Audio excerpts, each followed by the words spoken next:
नमस्कार दोस्तों, मैं रविंद्र कुमार और मेरी यूट्यूब चैनल पर आप सभी का हार्दिक स्वागत। दोस्तों, आज की इस महत्वपूर्ण प्रश्नोत्तरी में अपन लेकर आए हैं 45 अति महत्वपूर्ण प्रश्न जो आपकी तैयारी को शानदार और जानदार बनाएंगे। तो दोस्तों, अगर आज मेरे यूट्यूब पर पहली बार विजिट कर रहे हैं तो आर के फिजिकल एजुकेशन क्लासेज को आप सब्सक्राइब कर सकते हैं और प्रतिदिन की महत्वपूर्ण क्लासों का फ़ायदा उठा सकते हैं। दोस्तों, अब जो आपके पास टाइम बचा है वो सिर्फ 9 से 10 दिन में वहाँ पे अपन लगभग क्रैश कोर्स के रूप में इसको काम में लेंगे।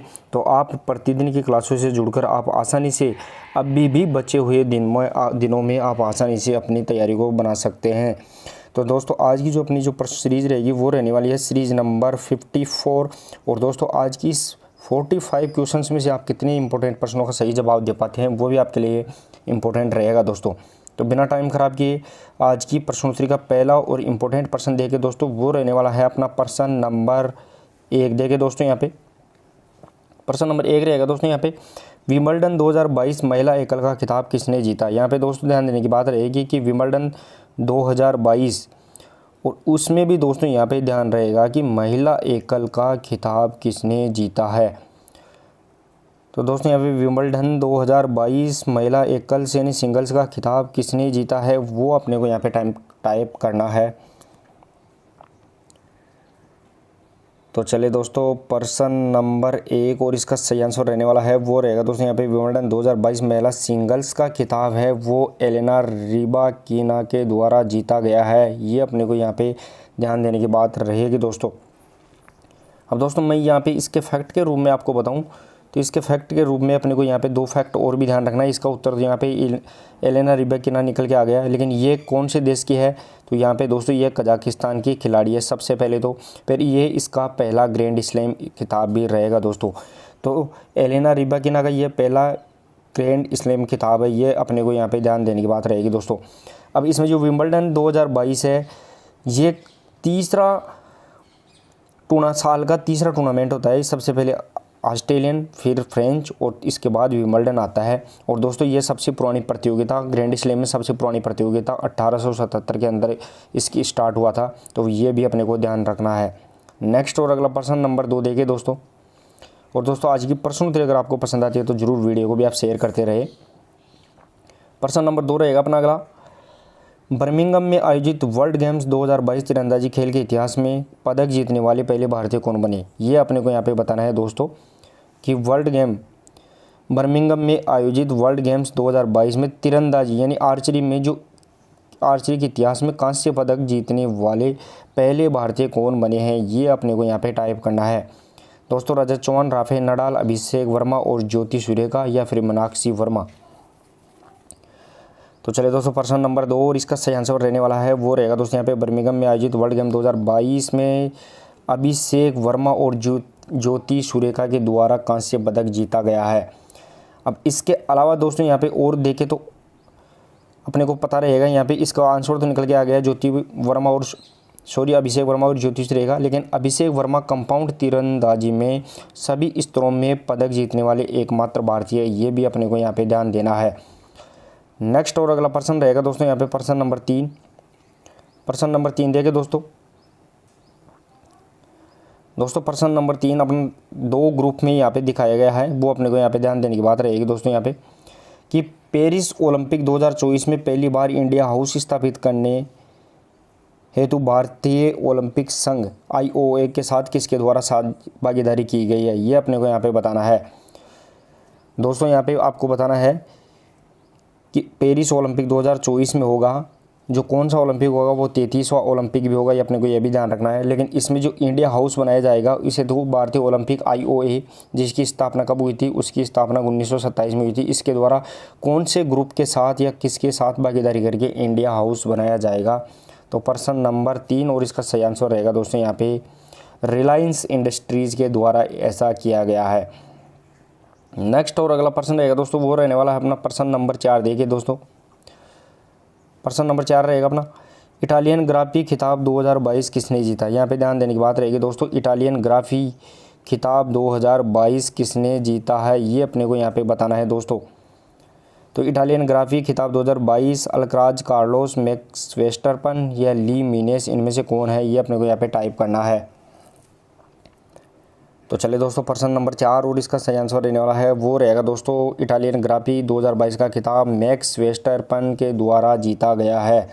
नेक्स्ट और अगला प्रश्न नंबर 5 देखिए दोस्तों, प्रश्न नंबर 5 रहेगा अपना, एशियन गेम्स और कॉमनवेल्थ गेम में पदक जीतने वाले पहले भारतीय बॉक्सर रहे जो हाल ही में निधन हुआ, कौन है। इंपॉर्टेंट रहेगा दोस्तों यहाँ पे कि एशियन गेम्स और कॉमनवेल्थ गेम्स, जिन एशियन गेम्स की स्थापना 1951 और कॉमनवेल्थ गेम्स 1930 में शुरुआत हुई थी, लेकिन इसमें जो पहले भारतीय बॉक्सर कौन है जो जिन्होंने पदक जीता था, इसका हाल ही में निधन हो गया है। तो प्रश्न नंबर 5 और इसका सही आंसर रहने वाला है वो रहेगा दोस्तों यहाँ पे, एशियन गेम्स और कॉमनवेल्थ गेम में पदक जीतने वाले पहले भारतीय बॉक्सर जिसका हाल ही में निधन हो गया है वो रहेगा दोस्तों यहाँ पे बिरजू शाह। ये अपने को यहाँ पे ध्यान देने की बात रहेगी दोस्तों। नेक्स्ट और अगला प्रश्न नंबर 6 देखिए दोस्तों, यहाँ पे प्रश्न नंबर 6 रहेगा अपना, US ओपन 2022 पुरुष एकल का खिताब जीतने वाले दुनिया के सबसे युवा खिलाड़ी कौन बने हैं। दोस्तों US ओपन जो साल का सबसे लास्ट ग्रैंड स्लैम होता है, US ओपन 2022 ये जीतने वाली दुनिया के सबसे युवा खिलाड़ी कौन बने हैं, ये अपने को यहाँ पे टाइप करना है। तो Novak Djokovic, Rafael Nadal, Ashleigh Barty, Carlos Alcaraz, इनमें से कौन सा ऑप्शन सही रहेगा ये अपने को यहाँ पे कमेंट बॉक्स में टाइप करना है। और दोस्तों अगर आज की प्रश्नोत्तरी आपको पसंद आती है तो ज़रूर वीडियो को भी आप शेयर करते रहे। तो चलिए दोस्तों, प्रश्न नंबर 6 और इसका सही आंसर रहेगा दोस्तों यहाँ पे कार्लोस अल्कराज, ये US ओपन 2022 जीतने वाले सबसे युवा खिलाड़ी रहेंगे दोस्तों। अब इसकी उम्र कितनी है दोस्तों, लगभग 19 वर्ष की इनकी उम्र है, ये भी अपने को यहाँ पे ध्यान देने की बात रहेगी दोस्तों। अब इसके फैक्ट के रूप में भी अगर अपन देखना चाहिए दोस्तों यहाँ पे, तो फैक्ट में रूम में यहाँ पे मिलेगा अपने को, अल्कराज स्पेनिश खिलाड़ी है। ये कौन से देश का खिलाड़ी है, तो ये स्पेन का खिलाड़ी है, ये भी अपने को ध्यान रखना है, स्पेनिश खिलाड़ी है। इसके अलावा इसने नॉर्वे के खिलाड़ी कैस्पर रूड को हराया है। दोस्तों यहाँ पे किसको हराया गया है, तो इसने नॉर्वे के खिलाड़ी कैस्पर रूड को हराया है, ये अपने को यहाँ पे ध्यान देने की बात रहेगी दोस्तों। नेक्स्ट और अगला प्रश्न नंबर 7 देखे दोस्तों, प्रश्न नंबर 7 रहेगा अपना अगला प्रश्न, केम्पगोड़ा अंतर्राष्ट्रीय पुरस्कार 2022 से कौन से खिलाड़ी को सम्मानित किया गया है। प्रश्न नंबर 7 देखें दोस्तों यहाँ पे, केम्पगोड़ा अंतर्राष्ट्रीय पुरस्कार 2022 से कौन से खिलाड़ी को सम्मानित किया गया है, ये यहाँ पे पूछा गया है। लवलीना बोरगोम, नीरज चोपड़ा, रवि दहिया, प्रकाश पादुकोण, इनमें से कौन सा आंसर सही रहेगा वो अपने को यहाँ पे टाइप करना है। तो चलिए दोस्तों, प्रश्न नंबर 7 और इसका सही आंसर रहेगा दोस्तों यहाँ पे, केम्पगोड़ा अंतर्राष्ट्रीय पुरस्कार 2022 के द्वारा प्रकाश पादुकोण को सम्मानित किया गया है। प्रश्न नंबर 7 में सही रहेगा दोस्तों प्रकाश पादुकोण। और ये कौन से खेल का खिलाड़ी है, तो बैडमिंटन का खिलाड़ी था, ये भी अपने को ध्यान देने की बात रहेगी दोस्तों। नेक्स्ट और अगला प्रश्न नंबर देखिए दोस्तों, प्रश्न नंबर 8 रहेगा अपना, अगला प्रश्न नंबर 8 रहेगा दोस्तों, वो अपने यहाँ पे इंपॉर्टेंट रहेगा। वापस से PDF के फाइल में 2 पेज में यहाँ पे ऑप्शंस दिए गए हैं, इसके लिए आपको इसको एडजस्ट करना पड़ेगा दोस्तों। प्रश्न नंबर 8 रहेगा अपना, दिल्ली में आयोजित एशियाई साइकिलिंग चैंपियनशिप 2022 के सीनियर वर्ग के स्प्रिंट स्पर्धा में रजत पदक जीतने वाले पहले भारतीय कौन है, ये अपने को यहाँ पे टाइप करना है दोस्तों। प्रश्न नंबर 8 में, दिल्ली में आयोजित एशियाई साइकिलिंग चैंपियनशिप 2022 के सीनियर वर्ग के स्प्रिंट स्पर्धा में रजत पदक जीतने वाले पहले भारतीय कौन है, तो राधेश्याम, हरिराज शर्मा, रोनाल्डो सिंह लेटोजम या फिर विक्रम सिंह, इनमें से कौन सा रहने वाला है वो अपने को यहाँ पे टाइप करना है। तो चलिए दोस्तों, प्रश्न नंबर 8 और इसका सही आंसर रहने वाला है वो रहेगा दोस्तों यहाँ पे, दिल्ली में आयोजित एशियाई साइकिलिंग चैंपियनशिप 2022 में रोनाल्डो सिंह लेटोजम ये सीनियर वर्ग में स्प्रिंट स्पर्धा में रजत पदक जीतने वाले पहले भारतीय हैं। नेक्स्ट और अगला प्रश्न नंबर देखें दोस्तों, और इसके फैक्ट के रूप में भी अगर देखें दोस्तों यहाँ पे अपन, तो इस चैंपियनशिप में 3 पदक जीतने वाली ये पहले राइडर भी हैं, जो दोस्तों यहाँ पर 3 पदक जीते हैं। किसने, वो रोनाल्डो सिंह लेटोजम ने भी 3 पदक जीते हैं। और इस प्रतियोगिता में भारत के द्वारा 5वां स्थान प्राप्त किया गया है, लेकिन इसमें 2 गोल्ड, 6 सिल्वर और 15 कांस्य पदक के साथ ये 5वां स्थान प्राप्त किया गया है। नेक्स्ट और अगला प्रश्न नंबर 9 रहेगा दोस्तों यहाँ पे, प्रश्न नंबर 9 देखिए, रुमेलीधर किस खेल से संबंधित है जिसने हाल ही में संन्यास लिया है। दोस्तों प्रश्न नंबर 9 रहेगा कि रुमेलीधर किस खेल से संबंधित है जिसने हाल ही में संन्यास लिया है, ये भी अपने को यहाँ पे बताना है दोस्तों। तो फुटबॉल, क्रिकेट, शतरंज, बैडमिंटन, इनमें से किससे संबंधित रहेगी। तो पर्सन नंबर 9 और इसका सही आंसर रहेगा दोस्तों यहाँ पे क्रिकेट से संबंधित खिलाड़ी है रुमेलीधर, जिसने हाल ही में संन्यास लिया है। नेक्स्ट और अगला पर्सन नंबर 10 देखिए दोस्तों यहाँ पे पर्सन नंबर 10 रहेगा अपना अगला पर्सन। अंतर्राष्ट्रीय क्रिकेटर्स महासंघ फीफा की पहली महिला अध्यक्ष किसे नियुक्त किया गया है, ये अपने को यहाँ पे बताना है दोस्तों।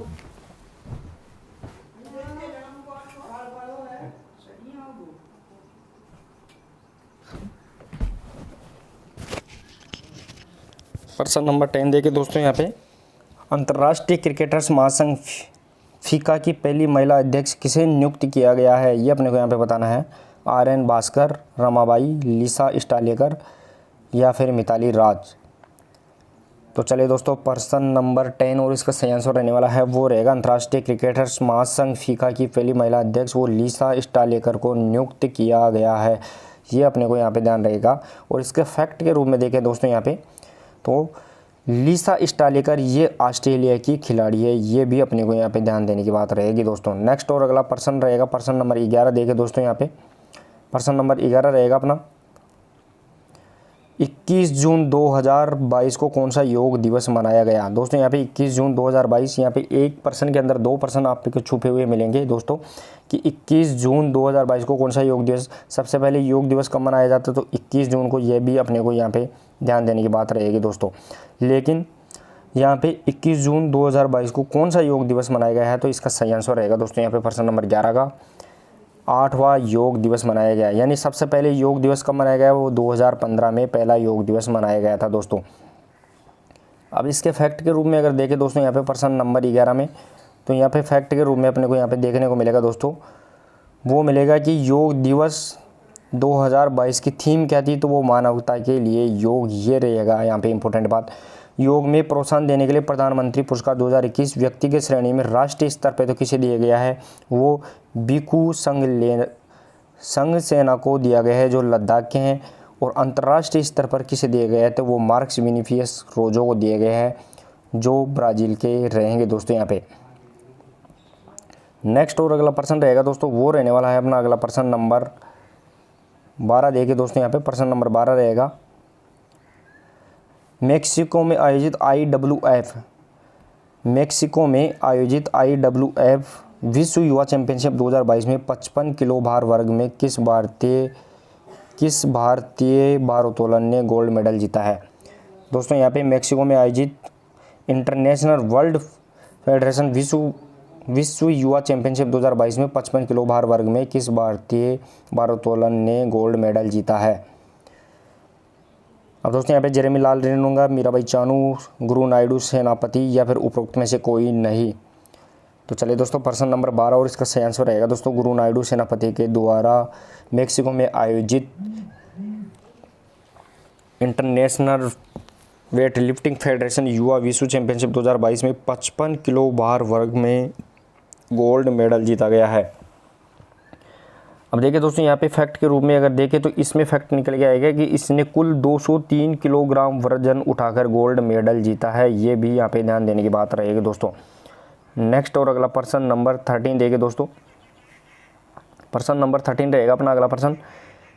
इंग्लिश प्रीमियर लीग को पछाड़कर दुनिया की दूसरी सबसे बड़ी लीग कौन सी बनी है। दोस्तों यहाँ पे इंग्लिश प्रीमियर लीग को पछाड़कर दुनिया की दूसरी सबसे बड़ी लीग कौन सी बनी है, ये पूछा गया है।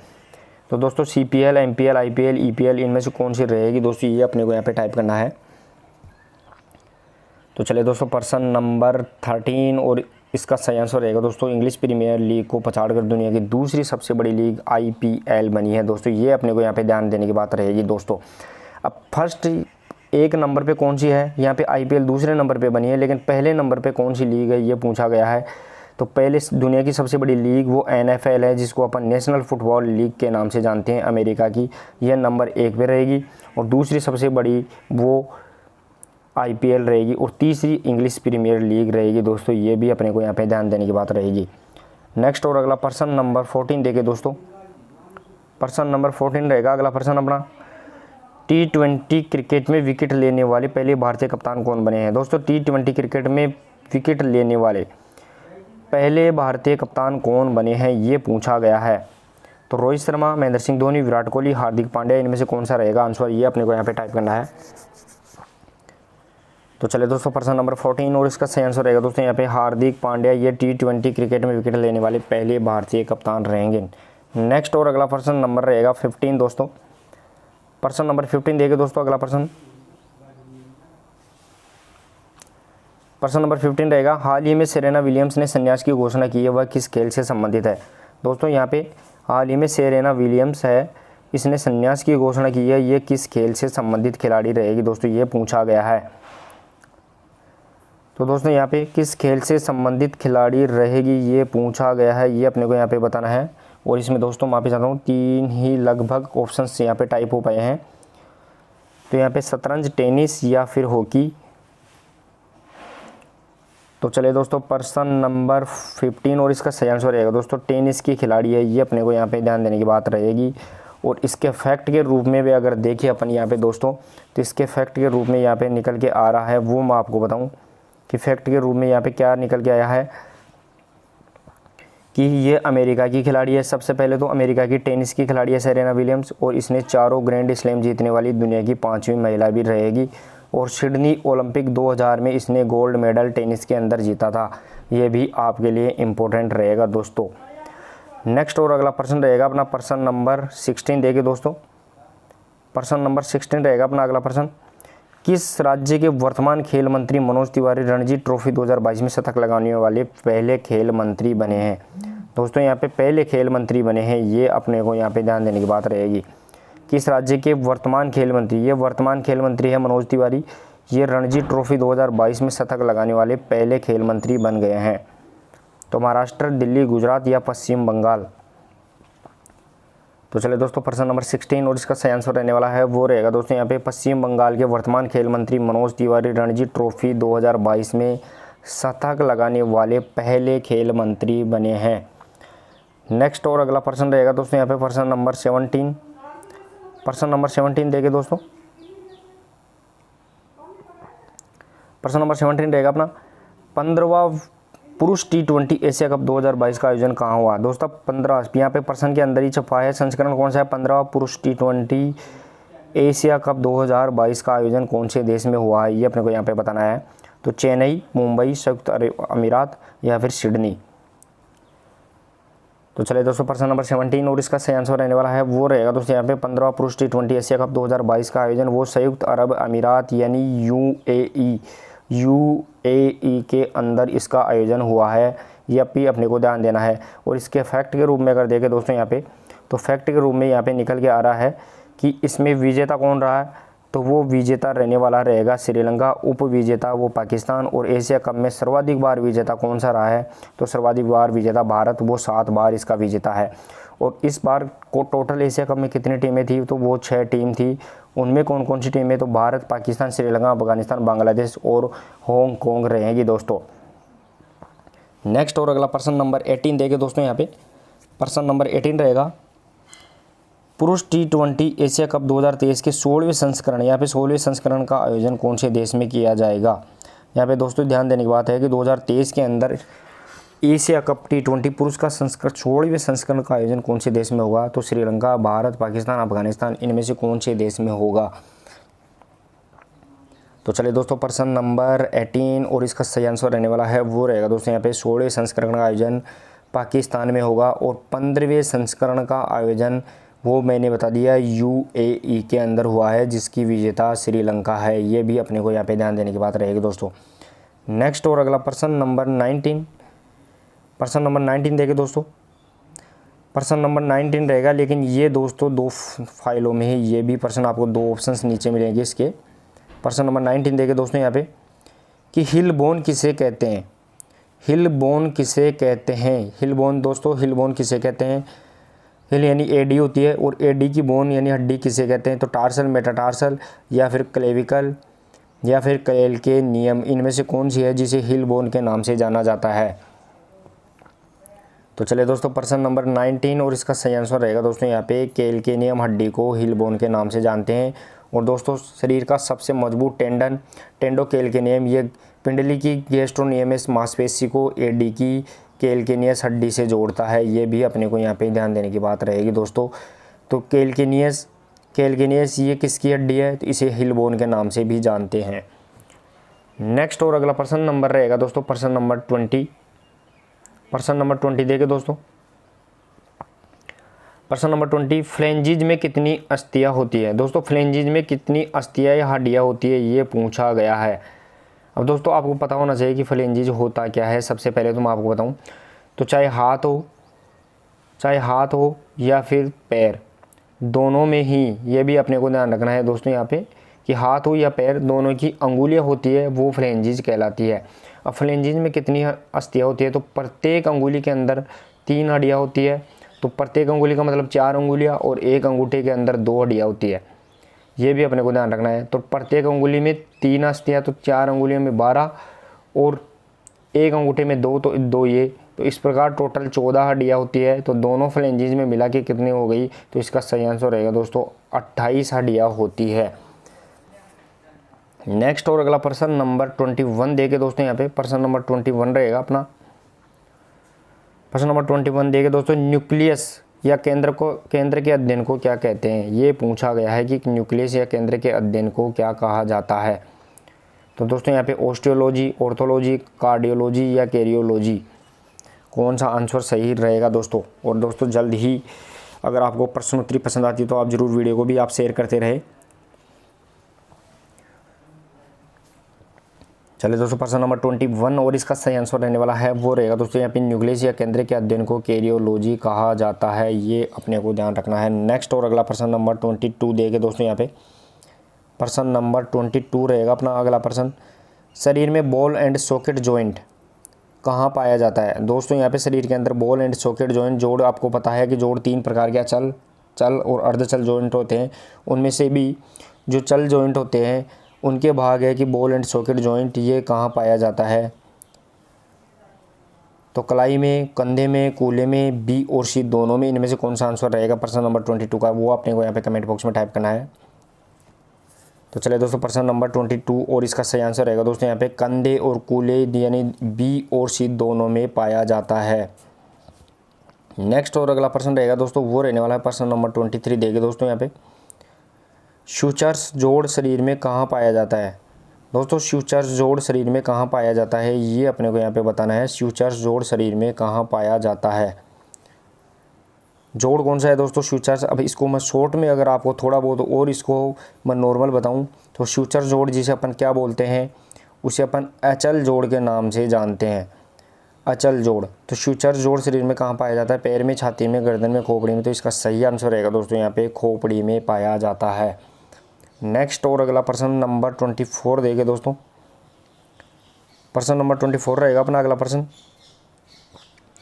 गोम्फोसिस जोड़ शरीर में कहाँ पाया जाता है। दोस्तों यहाँ पे गोम्फोसिस जोड़ शरीर में कहाँ पाया जाता है ये अपने को यहाँ पे बताना है।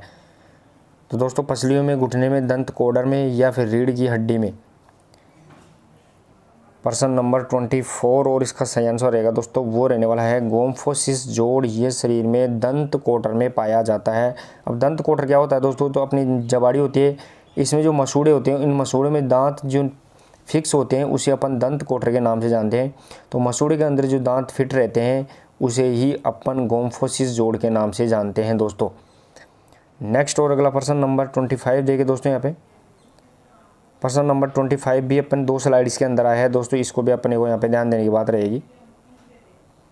प्रश्न नंबर 25 देखिए, टार्सल तथा मेटाटार्सल के बीच कौन सी संधि पाई जाती है। अब दोस्तों यहाँ पे टार्सल और मेटाटार्सल, अब मैं आपको बताऊं कि जो पैर होता है इस पैर के अंदर ये अपना जॉइंट होता है, एंकल जॉइंट पैर वाला नीचे, और इसके बाद में ये पैर की अंगुलियाँ होती है और ये अपना पैर बनता है। तो इसमें जो यहाँ पाई जाती है वो तो टार्सल पाई जाती है, और इसके साथ में ये 5 अंगुलियों में 5 हड्डियाँ जाती है, उसको मेटाटार्सल के नाम से जाना जाता है। तो टार्सल और मेटाटार्सल में कौन सी संधि या जोड़ पाया जाता है ये पूछा गया है। तो ball and socket, gliding, hinge या पीवट।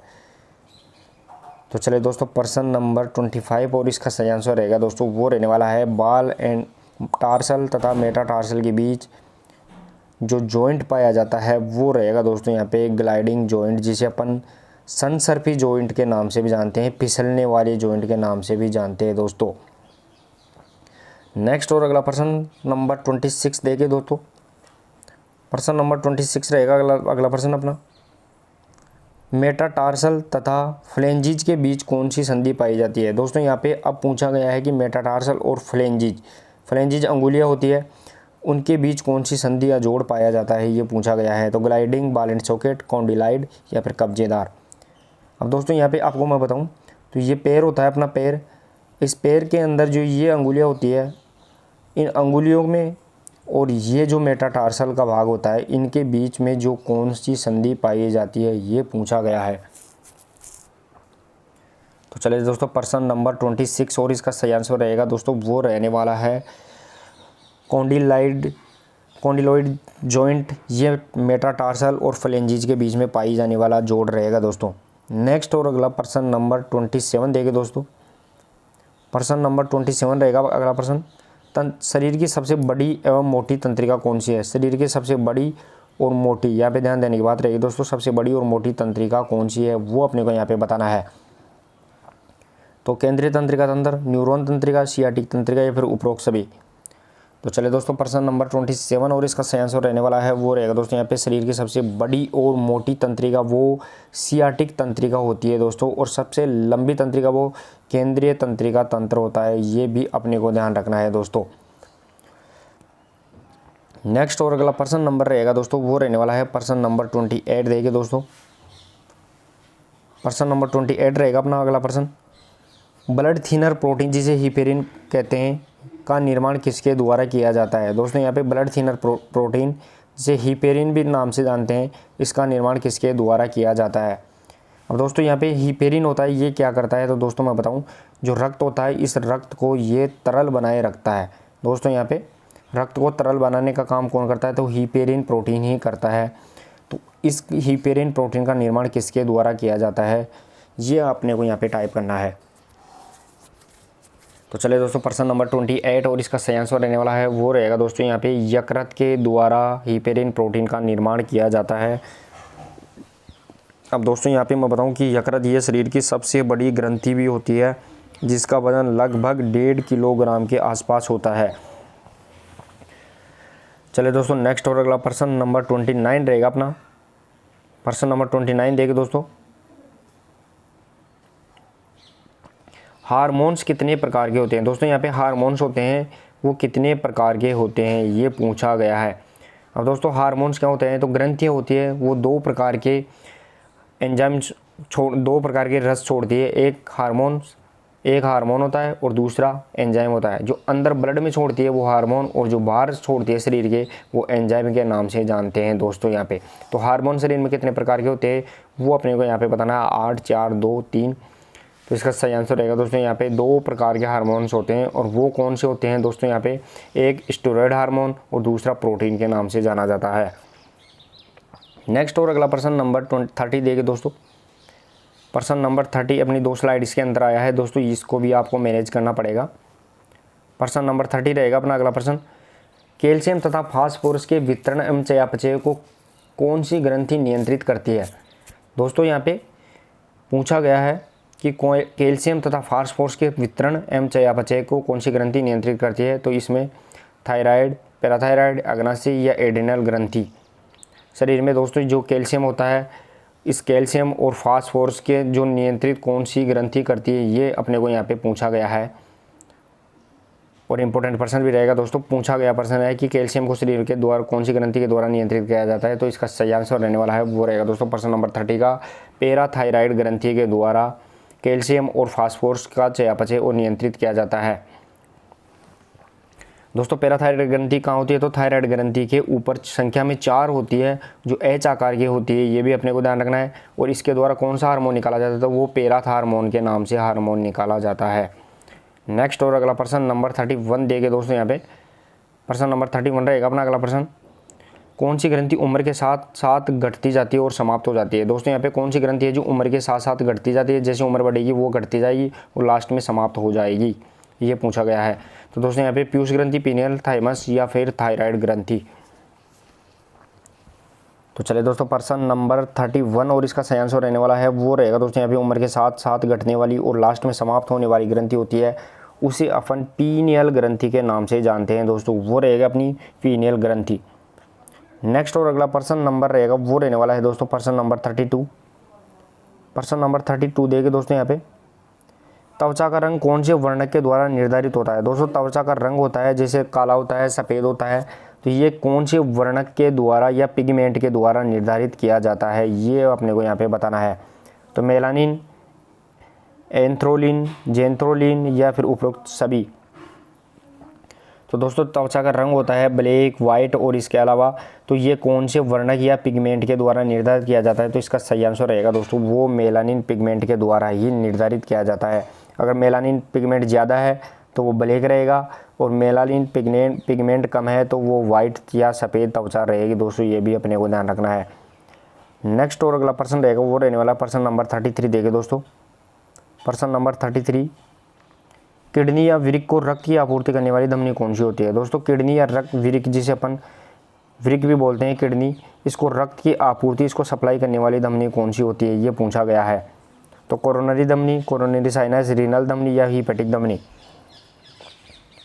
तो चले दोस्तों प्रश्न नंबर 33 और इसका सही आंसर रहेगा वो रहेगा दोस्तों यहाँ पे किडनी या वृक्क को रक्त की आपूर्ति करने वाली धमनी रीनल धमनी के नाम से जानी जाती है, और यकृत को रक्त की आपूर्ति करने वाली वो हीपेटिक धमनी, और कोरोनरी धमनी या मस्तिष्क को या फिर हृदय को जो आपूर्ति करती है, हृदय को, हार्ट को जो आपूर्ति करती है रक्त की, वो कोरोनरी धमनी के नाम से जानी जाती है। नेक्स्ट और अगला प्रश्न नंबर 34 देखे दोस्तों यहाँ पे। प्रश्न नंबर 34 रहेगा अपना अगला प्रश्न, ऊतकों के निर्माण के लिए आवश्यक खनिज तत्व कौन सा है। दोस्तों ये जो टिश्यू होते हैं, इन टिश्यू के निर्माण के लिए आवश्यक खनिज तत्व कौन सा होता है, ये पूछा गया है।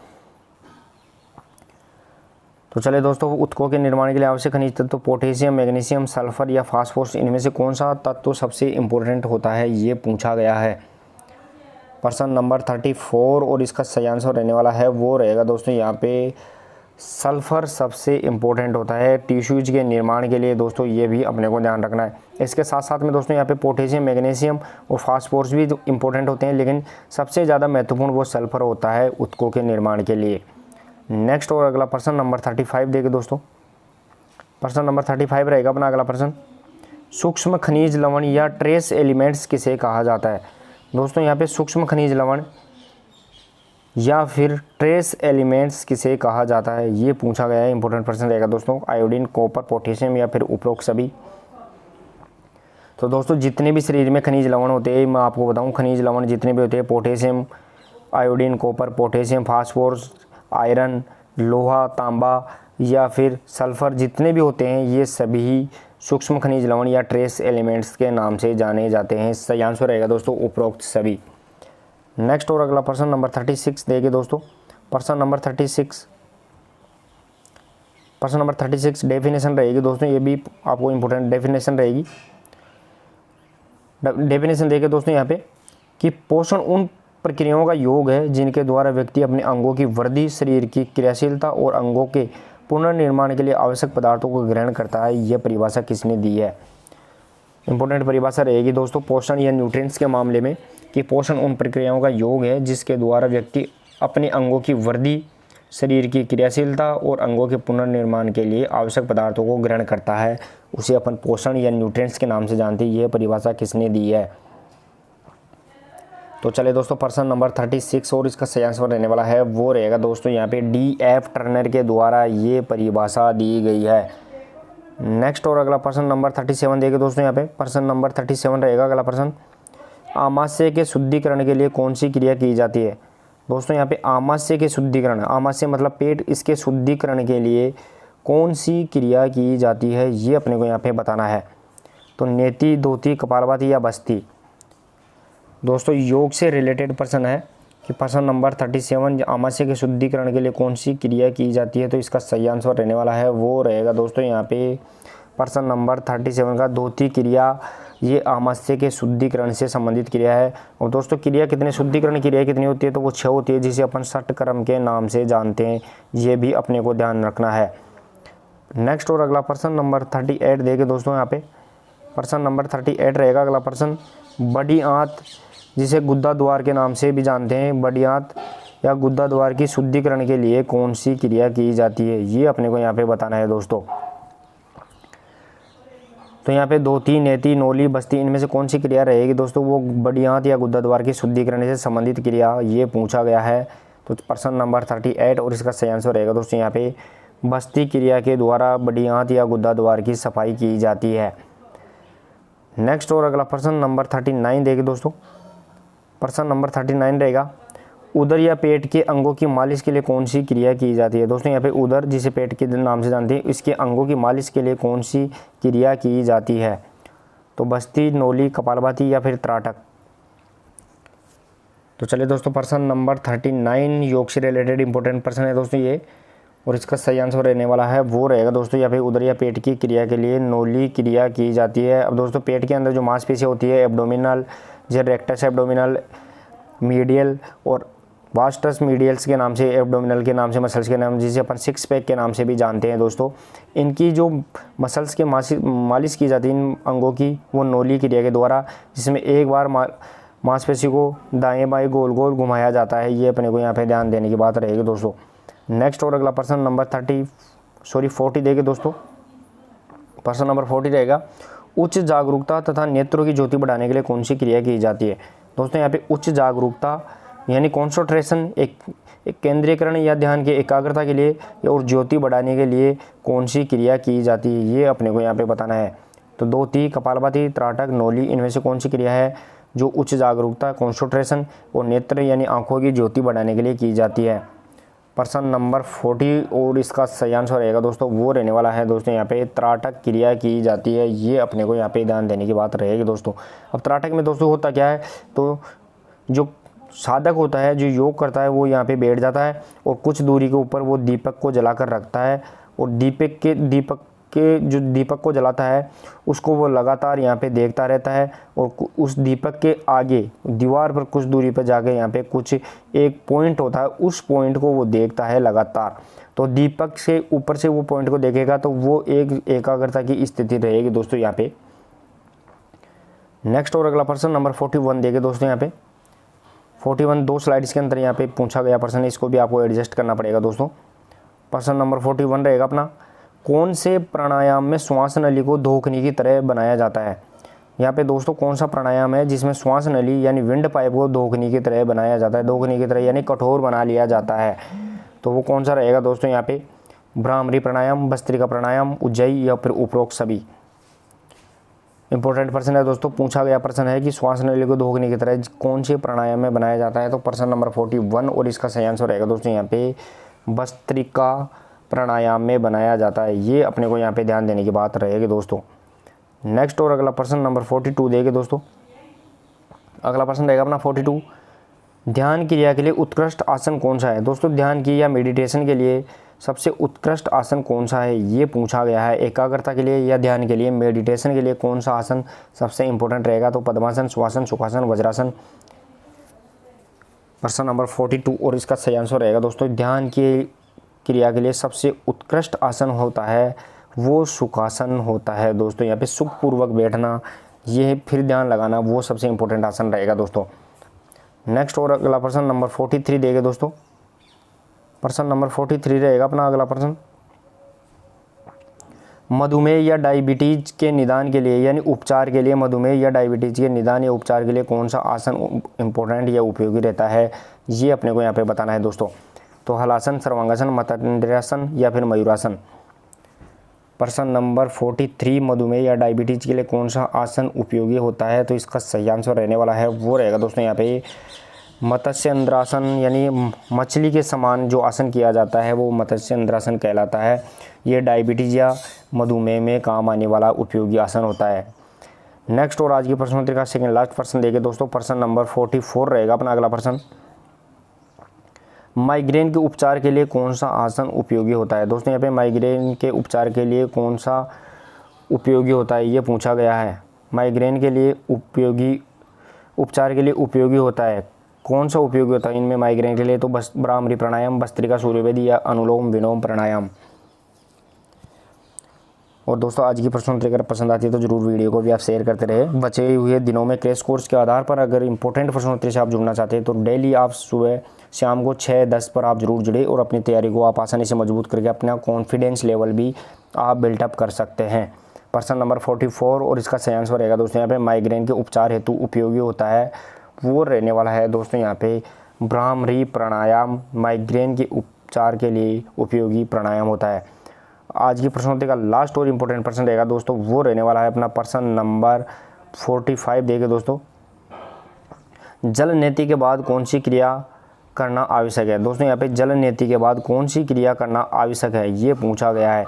दोस्तों जल नीति क्या होती है, तो वो नाक की सफाई की क्रिया होती है और उसके बाद कौन सी क्रिया करना आवश्यक है ये अपने को यहाँ पे बताना है। अब दोस्तों जल नीति में जो नाक होती है, इस नाक के अंदर से पानी को यहाँ पे अपने को यहाँ पे डालते हैं और दूसरी तरफ से पानी को बाहर की तरफ निकालते हैं अपन पानी को, तो ये क्रिया होती है, ये क्रिया जल नीति कहलाती है दोस्तों।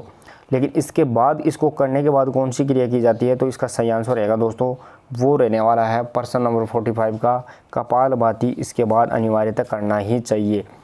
तो चलिए दोस्तों, प्रश्न नंबर 45 का सही आंसर रहेगा कपालभाति। और इस प्रकार दोस्तों अपने 45 प्रश्नों का एनालिसिस किया है और कितने प्रश्न आप सही कर पाए हैं या आपका स्कोर वो कमेंट बॉक्स में आप जरूर शेयर करते रहे।